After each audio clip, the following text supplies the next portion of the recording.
ఇప్పుడు మొదలైంది ఆట. తెలంగాణలో రాజకీయాలు వేడి ఈ రోజు నుంచి తెక్తాయి. మన గౌరవ ముఖ్యమంత్రి రేవంత్ రెడ్డి గారికి కుడి పక్కన కోమటిరెడ్డి వెంకటరెడ్డి, ఎడమ పక్కన కోమటిరెడ్డి రాజగోపాల్ రెడ్డి. రేవంత్ రెడ్డి గారికి కోమటిరెడ్డి బ్రదర్స్ తోడైతే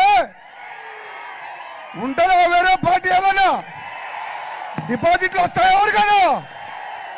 మళ్ళా 20 ఏళ్ళ వరకు మళ్ళా ఎవరు మాట్లాడే అవసరం కూడా లేదు. ఈ పొట్టి జగదీశ్వర్ రెడ్డి మంత్రి మా జిల్లాలో మేము చెప్పినాం 12కు 12 గెలిపిస్తా అని చెప్పినాం. ఒక చిన్న పొరపాటు చేయడం వల్ల సూర్యాపేట ఒక్క దగ్గర 4000 తోటి జర్రల మిస్ అయిన మన పొట్టుడు.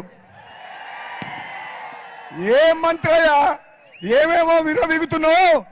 మా ముఖ్యమంత్రి గారు మీ అవినీతి చర్యల మీద, మీ 10 ఏళ్ల పాపాల మీద మొత్తం ఎంక్వైరీ చేస్తున్నాం. నెంబర్ 1 వికెట్ పడిపోయింది. కవితక్క పోయిందా జైలుకు? వచ్చే సంవత్సరం కవితక్క బతుకమ్మ ఎక్కడ ఆడుతుంది? తిహారు జైల్లో ఆడుతుంది. మీ అందరు చెప్తున్న సోదరులారా, ఒకడే ఒక మాట చెప్తా.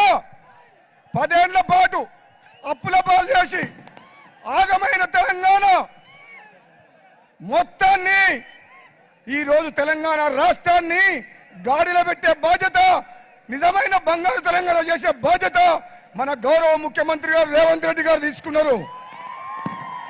మీలాగా టిఆర్ఎస్ పార్టీ లాగా కుటుంబం కోసం, కమిషన్ల కోసం ఈ ప్రభుత్వం పనిచేయదు. రేవంత్ రెడ్డి గారి నాయకత్వంలో భువనగిరి గడ్డ అంటే కాంగ్రెస్ అడ్డనా కదా? మనం కాంగ్రెస్ అభ్యర్థి మన చామల కిరణ్ కుమార్ రెడ్డిని గెలిపించి రేవంత్ రెడ్డి గారికి మనం బహుమానం ఇద్దామా? ఒకసారి చేయలేవటండి అందరూ గెలిపిద్దామా? మీ అందరి తరపున గౌరవ ముఖ్యమంత్రి గారిని ఒకటే వినయం చేస్తున్నా.